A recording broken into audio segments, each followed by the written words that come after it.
नमस्कार, रमा रेसिपीमध्ये तुमचे खूप खूप स्वागत आहे। आजच्या व्हिडिओमध्ये आपण उरलेल्या ब्रेड पासून एक छान अशी टेस्टी मिठाई करणार आहोत। तर त्यासाठी मी 5 ब्रेड घेतलेले आहेत। याचे बाजूचे जे कडा आहेत ते आपण कट करणार आहोत।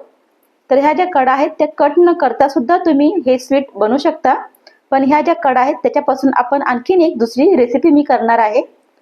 एका ब्रेडचे आपण अशा पद्धतीने 4 भाग करून घ्यायचे आहेत। ही रेसिपी खूप टेस्टी आहे, लहान असो किंवा मोठे सगळ्यांना खूप आवडते। तर सर्व आपण कडा कापून घेतलेले आहेत आणि ब्रेड सुद्धा चौकोनी कापून घेतलेले आहेत। एका पॅन मध्ये आपण 1 चमचा तूप आणि 1 चमचा तेल टाकायचं आहे आणि हे जे ब्रेडचे जे आपण स्लाइस केलेले आहेत तुकडे ते दोन्ही बाजूने तळून घ्यायचे आहेत। त्याच्यासाठी आपण गॅस स्लो ठेवायचा आहे आणि स्लो गॅसवरती आपल्याला हे छान असं लालसर भाजून घ्यायचं आहे। मी हे कमी तेल आणि तुपामध्ये भाजून घेत आहे। तुम्ही जास्त तेलामध्ये हे तळून घेतलं ना तरीही चालेल। तर दोन्ही बाजूला आपण हे छान असं लालसर भाजून घेऊया। तर पहा, अशा पद्धतीने आपण हे भाजून घ्यायचे आहेत। असे कडक असे झाले पाहिजे। आता आपण ते जे तळलेले होते भाजलेले ते काढून घेतले आहेत आणि दुसरे सुद्धा आपण हे भाजून घेत आहोत। एका टोपामध्ये आपण अर्धा लिटर दूध गरम करायचे आहे। तर हे साधं दूध आहे, तुम्ही फुल क्रीम दूध घेतलं तरीही चालेल। दूध एकदा आपण छान असं एक उकळी येऊ द्यायची आहे। त्यानंतर स्लो गॅसवरती आपण हे जरासं शिजून घेणार आहोत। दूध थोडंसं कमी झालं की मग त्यामध्ये आपण पुढचे साहित्य घालणार आहोत।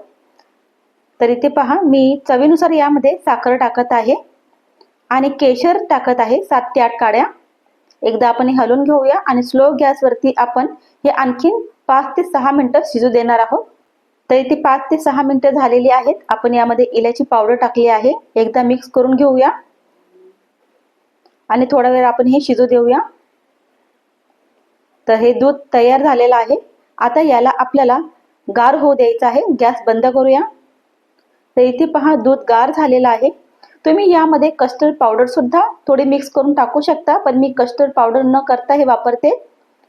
आता एक आपण बाउल घ्यायचा आहे किंवा एक भांडं घ्यायचं आहे आणि आपण जे ब्रेड तळले होते ते तळलेले ब्रेड आपण यामध्ये ठेवायचे आहेत। सर्व ब्रेड आपण यामध्ये ठेवलेले आहेत। आता त्याच्यावरती आपण हे दूध टाकायचं आहे। ही मिठाई ना खूप टेस्टी लागते।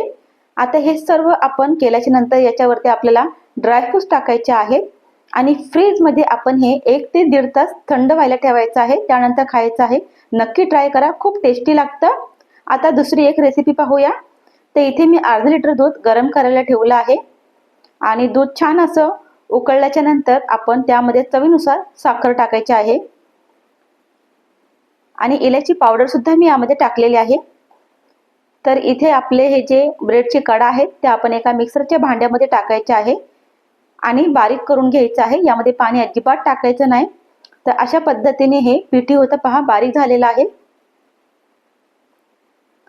दूध छान असं उकळलं आहे। आता त्यामध्ये आपण ही जी ब्रेडची पावडर केलेली आहे ती टाकायची आहे आणि मिक्स करून घ्यायचं आहे। आवडीनुसार यामध्ये आपल्याला ड्रायफ्रूट्स टाकायचे आहेत, पण ड्रायफ्रूट्स टाकलेला व्हिडिओ माझा कट झालेला आहे। तर यामध्ये मी काजू आणि पिस्ता टाकलेला आहे। ब्रेडची पावडर तुपामध्ये थोडीशी परतून सुद्धा तुम्ही यामध्ये टाकू शकता। 2 ते 3 मिनिटं शिजू द्यायचं आहे। त्यानंतर हे गॅस बंद करायचा आणि थंड होऊ द्यायचं आहे। मस्तपैकी ब्रेडची खीर तयार आहे। रेसिपी आवडली असेल तर लाईक करा, शेअर करा। धन्यवाद।